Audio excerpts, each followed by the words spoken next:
are pussing? Yeah. Yes, Yeah. we are. I don't see anyone's feet on the desk yet. Oh, bet. You learned how to teach there.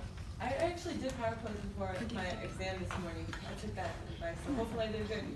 Yeah, well, I know. I think yeah, that's awesome. Okay, everyone doing all right? Everyone good? Good. So today we jump into speaking, so we'll jump into that in just a few minutes. Okay. All right. Maybe give me a little clap. Woo! Ed Sheeran, Fall Out Boy, Macklemore. If there is a concert, you can bet that my teenager wants to go. But have you seen the price of tickets these days? Anywhere from $45 to all the way over $100 per ticket. Now, if I go to the concert, I'm willing to pay, but often I don't. So I expect my daughter to pay. But sometimes she has already spent her money on other things, and it may not have been things that I think are very worthwhile.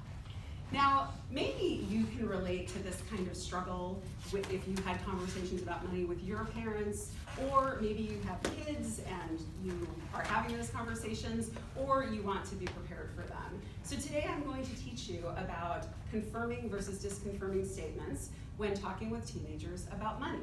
So the first thing I'm going to talk about is what evaluative versus descriptive messages are as part of confirming versus disconfirming statements. And then I'll talk to you about what happens when you use evaluation in conversations with teens about money. And finally, how to have more productive conversations by using description.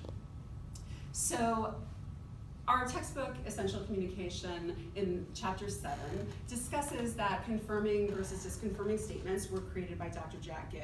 He was a Stanford professor, and he also was an early pioneer in psychology. So one of those statements is evaluation versus description.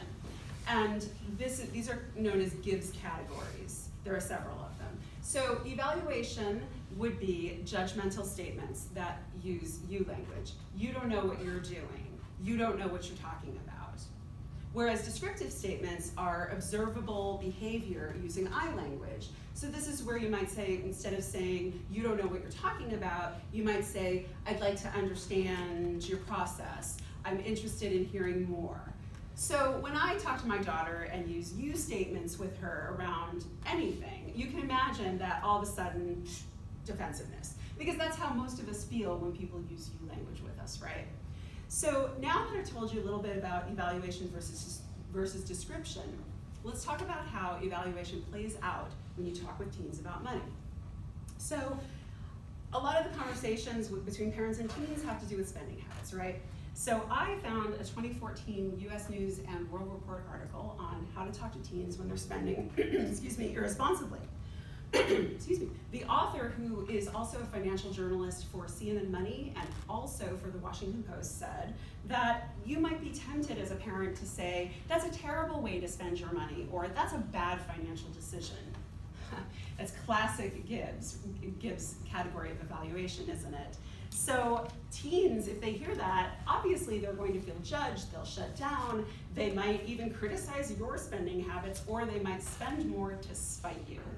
So when I question my daughter's spending, even if I sound like I'm doing a little evaluating, it's because I care, and I care about what she's doing, but it's probably not the best way to go about it. So how do you avoid evaluation in your conversations with teens about money using Gibbs' category of description? So that US News and World Report article that I mentioned a moment ago, it said that if you want teens to learn from their spending mistakes, you have to let them make those mistakes and don't say anything.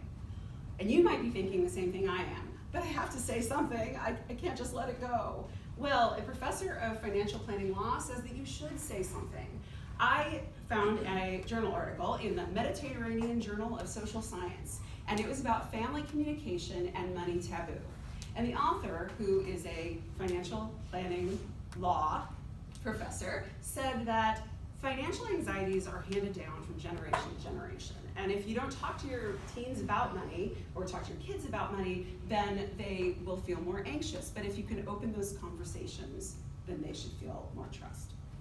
So If you use Gibbs description rather than evaluation, then you can do this. So some examples, instead of saying evaluation, that's a terrible way to spend your money. Say, I'm interested to hear what made you decide to purchase that. Or you might want to say something like, I want you to feel confident in your spending.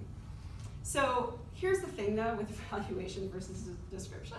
You can't, your verbals have to match your nonverbals. You can't say, I'm really interested to hear what made you spend that, because then you've just negated your positive description that you just used.